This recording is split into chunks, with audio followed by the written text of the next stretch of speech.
Hello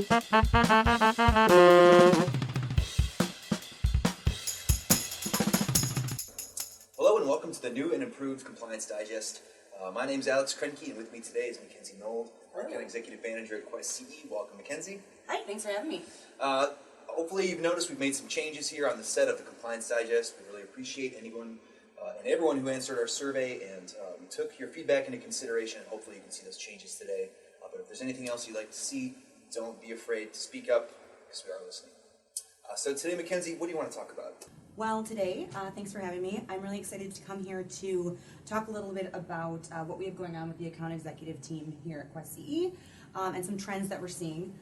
We are now into fall. I can't believe that it's already fall already. And we're kind of wrapping up a lot of our clients' programs at this point as 2014 is quickly approaching. So what we are hearing about a lot right now is ACMs. Yes. So today we're going to talk about ACMs and some trends that we're seeing that hopefully will be beneficial to our clients and prospects watching these videos. Mm-hmm. So we've seen a lot of new trends this year that have kind of differed from past program years. First of all, I would say that there's a lot more focus on rules-based assignments. So in past years, my team and myself have seen a lot of just kind of general assignments where a firm might assign an ACM that contains like 4 different topics, maybe a little less, maybe more, and it's just assigned to everyone as a whole. This year, I would say the difference is that people are maybe having like one module that it works for everybody, but then they're having like individual modules in different versions for different groups of employees. So they're trying to make it a little more relevant to what everyone's specific role is at the firm. Give us an example of what that might look like.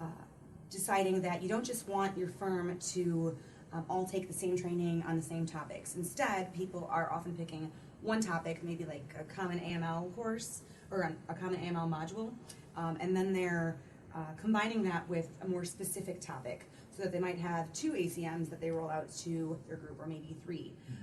This kind of diversifies the training so that it's a little more relevant for each group of employees.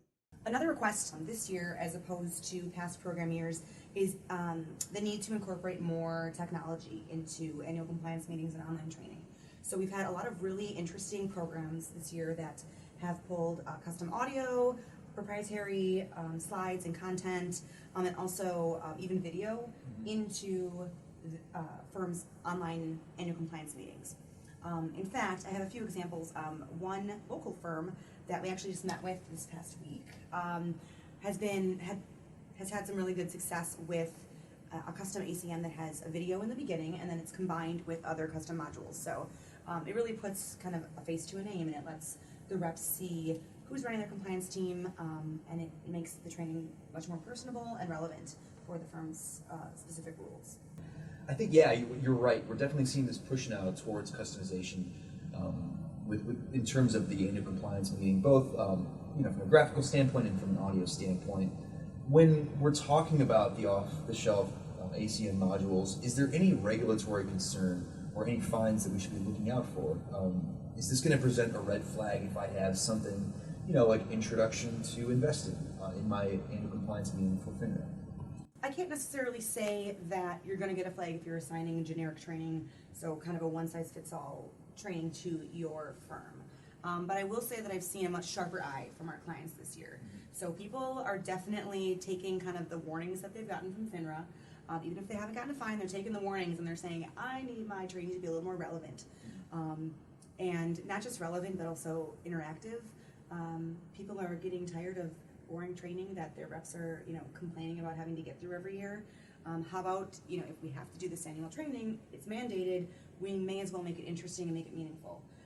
So, we're seeing a lot of new custom options this year that has been a trend across our client population. It's interesting that you brought that up, because we just heard that this past week from a prospect.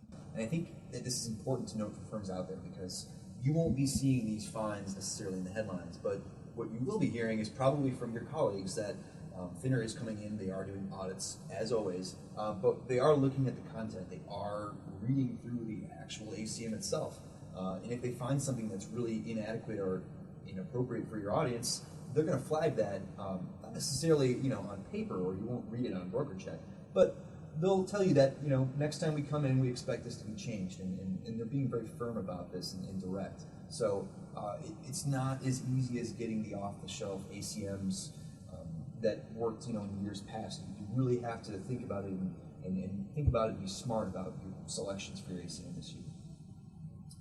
I would be remiss if I didn't ask this question. I know we've been talking about customization this whole time. It's getting late in the year.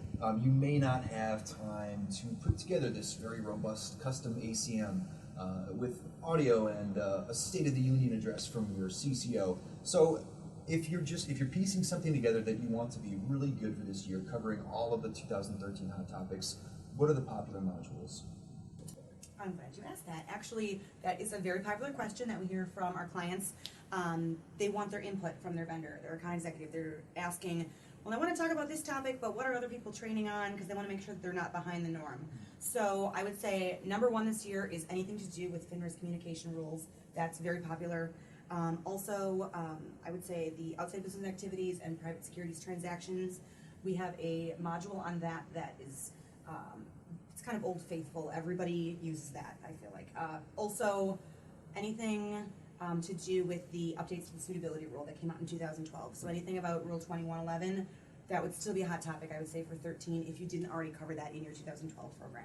So that's what I'd recommend for you to focus on this year. Right. So if you're drawing a blank, if you're thinking, I got to cover AML, I got to cover ethics, those are some other good topics you should really be considering talking about 2013 and potential topics for your ACM.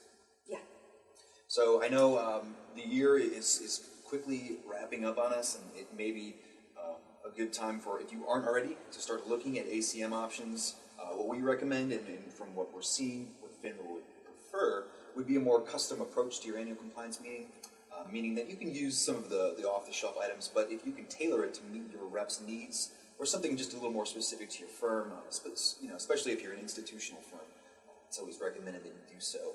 So, Mackenzie, I want to thank you for joining us today and talking about annual compliance meetings and giving our audience some advice on how to close out the year strong, how to have a more interactive program, and to really have a good ending to the compliance year. Thank you. Glad to be here. And we'll see you again next week for another episode of Compliance Digest.